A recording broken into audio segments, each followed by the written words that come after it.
Let me first of all thank the organizer, my friend Chanchal, for inviting me here to share my thoughts on recent development in asymmetric federalism in India. So before I start, what I intend to do is to briefly lay out the framework within which I work, and so that you have an overarching idea about the idea and the turn in asymmetric federalism in recent times. So asymmetric federalism is about, granting of differential powers, autonomy, but also about relationship between the federation as well as the subnational governments. And in that sense, it is a multi-level interactive system, which also entails a set of, unsettled as well as unraveling process at the multi-level across the federal system. So in my recent work, for example, I distinguish varieties of asymmetric federalism in Northeast India, characterizing it as a homeland state autonomy model that the Nagaland as well as Mizoram case presents in terms of giving more expansive powers on land and resources, where Nagaland Legislative Assembly can make inapplicable any law made by the parliament, and on religious customary practice, so and so forth, which is in effect less expansive in the case of the 6 scheduled areas, which I call it as decentralized autonomy model, where although certain considerable powers are conceded on matters regulating social and customary laws, the power of these 6 scheduled areas, the autonomous district council on land, is limited because they only have the power to regulate on actual use, and they simply do not have the plenary power or the legislative power to effect change in ownership of land. And I have also outlined the third model, which is the devolutionary autonomy model, which in effect can be explained in the case of the hill areas of Manipur and in some of the tribal pockets in the plain areas of Assam, where there is sub-state, constitutional asymmetry, which cater to the administrative as well as developmental needs of territorially concentrated tribal groups. So having laid out this, what I intend to do is to lay out the recent development, which in effect I call it the symmetrical turn in India's federalism, which in effect happens not only at the federal level, but also resonate at the sub-state level. And you can see this in terms of the symmetrical turn in Jammu and Kashmir in recent times, but you can also see this in Nagaland in around 2012-2013. You can also see these resonate very well at the sub-state level in Manipur hill areas. So the most aggressive push to this symmetrical project, or what we call integrationist project, is represented by the recent revocation of Jammu and Kashmir special status by issuing 2 constitutional orders, Constitutional Order 272 and 273, which effectively make applicable all laws, all provisions of the Indian Constitution to the state of Jammu and Kashmir. And analysis on asymmetric federalism, for example, would entirely focus on the aggressive or integrationist role of the BJP. But I would, in effect, try to nuance this by arguing that although the BJP is very responsible in this aggressive and definitive symmetrical turn in India's asymmetric federalism, the Congress and other political actors are also implicated in laying institutional pathways for this institutional change over time. Evidence which became evident in development in Nagaland state around 2012-2013, where the Congress-led government, the Congress-led UPA government, in effect recanted its earlier position of accepting the constitutionality of Nagaland's Legislative Assembly resolution to claim exclusive sovereignty rights over land and resources, by arguing that given that natural gas and petroleum are the occupied field of the Union Parliament, the state of Nagaland, notwithstanding the fact that it has constitutional asymmetry under Article 371A, would not be entitled to regulate or frame its own rules on regulating land and resources. And the third case is a BJP-led government in Manipur, which in effect, because of this integrationist impulse and centralization as well as majoritarian trust,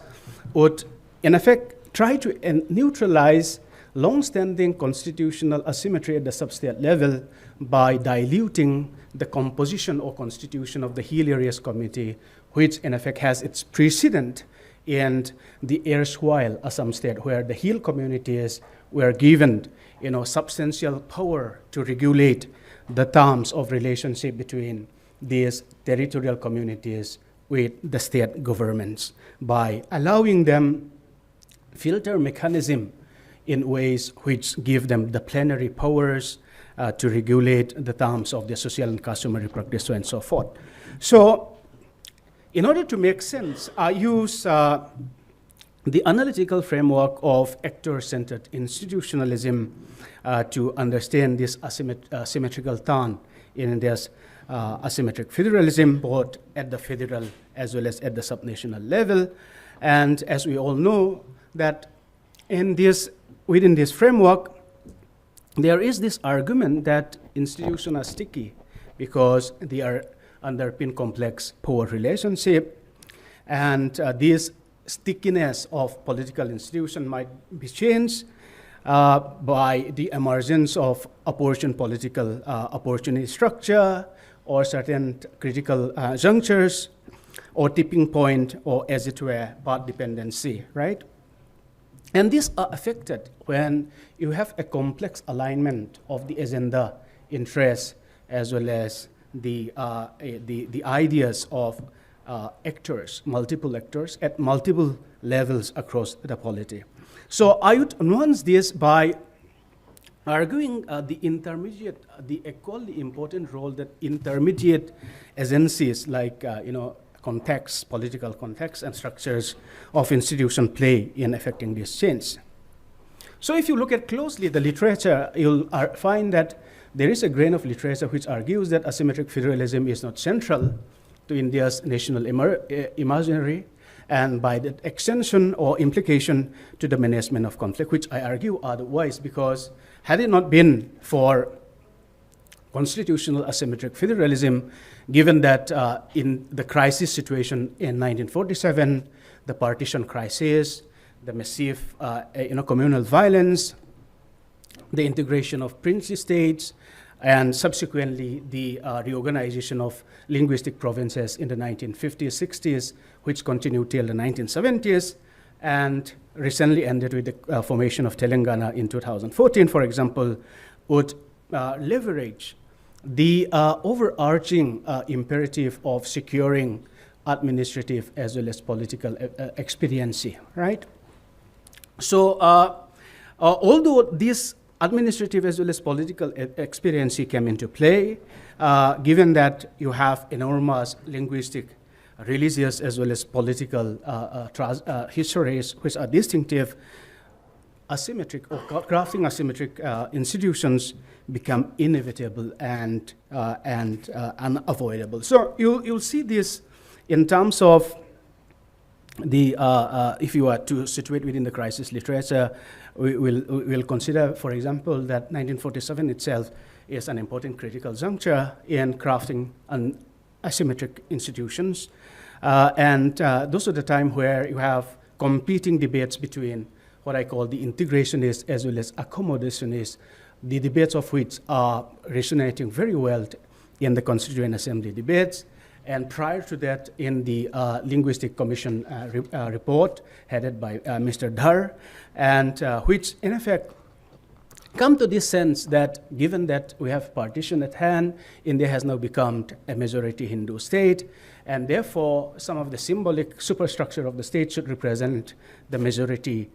identity or cultural markers, as it were, the use of the cessation of Sudarshan as the label of Indian national flag, or the attempt to impose Hindi as the national language, so and so forth, mark this initial turn as well as initial pathways, which subsequently are caught up because of the complex alignment of interests, ideas, as well as agenda of multiple actors in the 1950s. Remember that the Zansang and most recently in the reorganization of Jammu and Kashmir recently, you have the Shiv Sena, the TRS, the YSRP, or other regional political, SAD Shiromani Akali Dal, for example, supporting very, very aggressively for the revocation of Article 370. So you have this moment of crisis which lay down institutional pathway of change, which in a sense also lays down the lineaments or the genealogy of this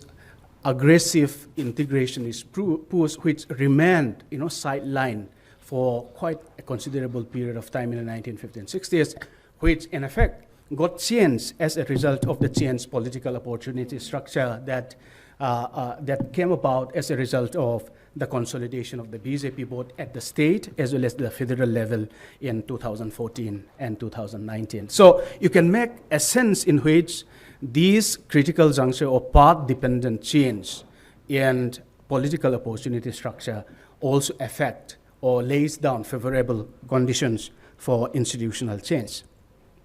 And I think this is precisely where it is important that we should also factor in, as Professor Harihar pointed out, the correlationship between asymmetric federalism and democracy. And to the extent that since the very founding of India's Federal Republic, there is a thin commitment, I would argue, not a thick commitment to democracy as well as to the principle of democratic justice. There are enough spaces of interaction between as well as within political actors which in effect germinate the basis or foundation of this aggressive integrationist push, which eventually culminated in the symmetrical turn. And this could be seen, for example, in some of the constitutional judgment over time. And I'll take up very briefly 4 important constitutional judgment to elaborate or to illustrate this case. So in the case of Jammu and Kashmir, for example, you have the Sampat Prakash and the Union of India case, where there was this contention whether the constitutional order which was passed in 1965 pertaining to neutralizing the procedural protections available under preventive detention should be available to citizens in Jammu and Kashmir. The court ruled, however, for example, that it should not avail the procedural protection. However, Sampat Prakash, an employee, a teacher employee, argued otherwise, considering that the very fact that this constitutional order was extended, and not just one time, but many times, in effect, is unconstitutional because the Jammu and Kashmir, constitutional order, the original 1950, in effect, implicate for one-time extension, right? So the court disagreed otherwise, arguing that the court can actually, not the court, for example, the state assembly could actually make radical change to the terms of relationship between the union and the center. Again, in the Makdul Damnu case, you also have this similar case of preventive detention, which in effect was challenged by Makdul Damu on the precise ground that the replacement of Sardar Riyasat as the elective head of Jammu and Kashmir with governor in 1965, in effect, is unconstitutional, right? The Supreme Court, however, struck down, saying that the governor is the legal successor of the Sardar Riyasat, and being the legal successor, the question of obtaining the concurrence of the governor in this case is constitutional as well as legal.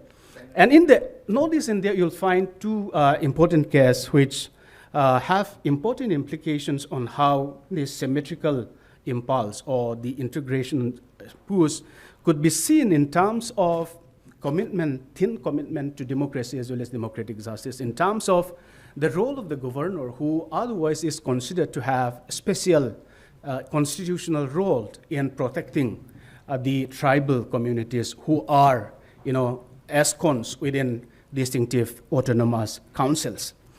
And the court, the majority judgment, in fact, in this Edwinton Barre, in fact, this pertains to the constitution of Autonomous District Council for Zowai within the United Khasin Zaintia Hills, which in effect was a result of the recommendation of a commission of inquiry. And when the report was sent to the governor did not say anything but remark on the report saying that seen thanks.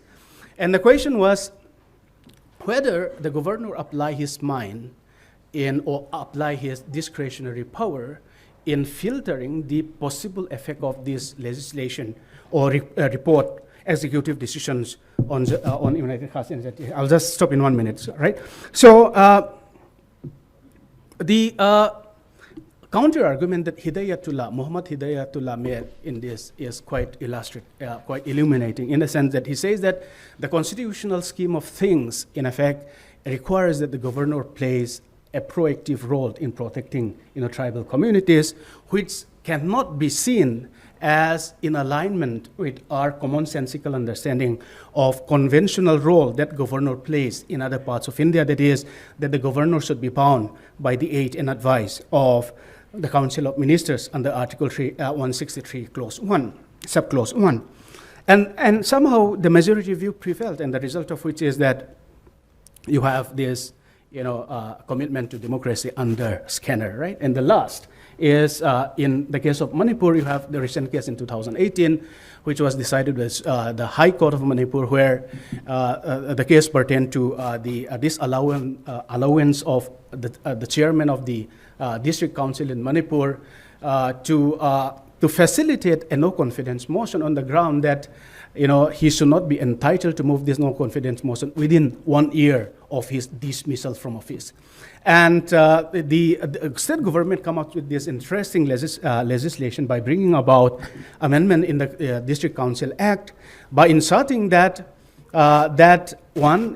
these requirements that no chairman who is removed can be allowed to be re-elected within 1 year, and that nominated members of the district council can as well vote. And this was a very strategic as well as diplomatic position taken by the court, not by the court, by the state government, to some sort of neutralize attempts by these representative members to seek a sense of legitimacy as well as popular support. Somehow this commitment to democracy and democratic justice in this sense got implicated in the symmetrical turn in India's asymmetric federalism. I hope I lay out some bare ideas so that I can possibly get some feedback in the course of Q&A. Thank you so much.